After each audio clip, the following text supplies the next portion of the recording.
नमस्कार दोस्तों, ममता मिश्रा के यूट्यूब चैनल पे ममता के भजन, ममता का भक्ति चैनल, ममता के माँ के संग गीतों के रंग, सब गाने हमारे तीनों चैनल पे पढ़ेंगे। आप लोग ज़रूर देखना। आइए, बहुत सुंदर, बहुत प्यारा बेटी का विवाह गीत गाते हैं, ललनवा का, और बहुत प्यारा, बहुत दर्द भरा गीत है। देखिए माँ और बाप कैसे बेटी के लिए परेशान हैं। आप पूरा गाना सुनेंगे तभी पूरे गाने के वो पाएंगे आनंद। और अगर गाना अच्छा लगे, वीडियो अच्छा लगे तो सब्सक्राइब करना और लाइक करना, कमेंट जरूर करना। जय श्री बड़ा रे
पकड़ी के।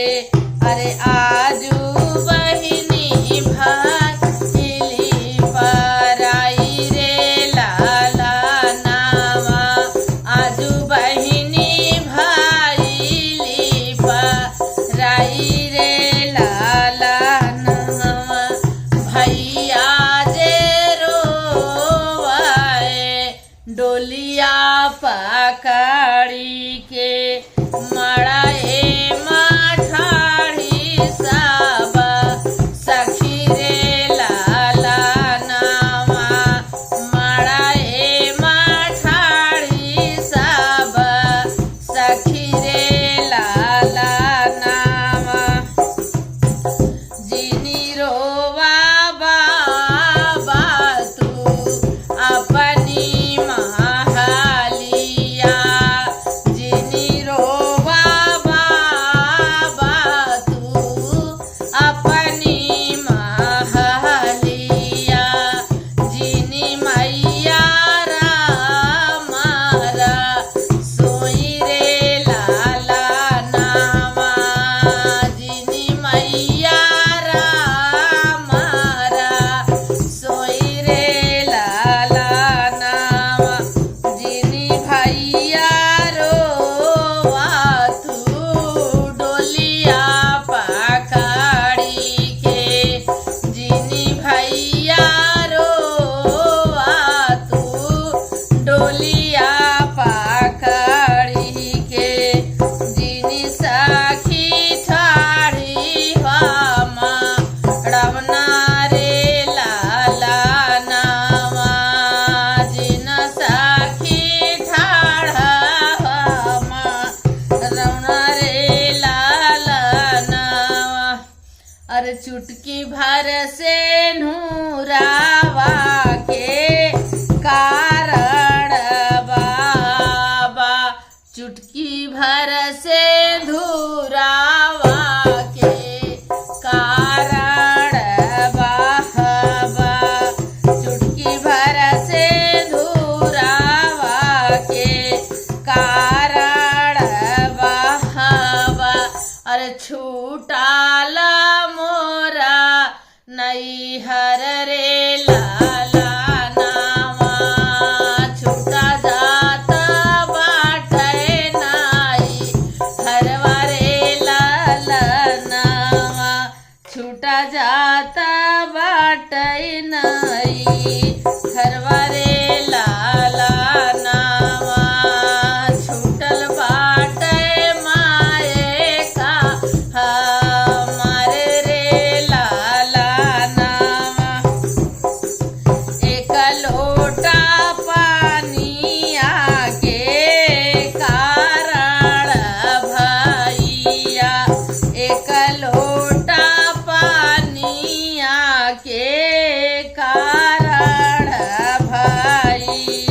हरदिया कै पेड़वा हरदी फूलाई का चनार जी हरदी फूलाई का चनार जी घोड़वा चढ़ालाया मैं दुल्हे का माने रामा घोड़वा चढ़ालाया मैं दुल्हे का माने रामा देखै लागे सासुरु दुआर जी घोड़वा चढ़ालाया मैं दुल्हे का माने रामा देखै लागे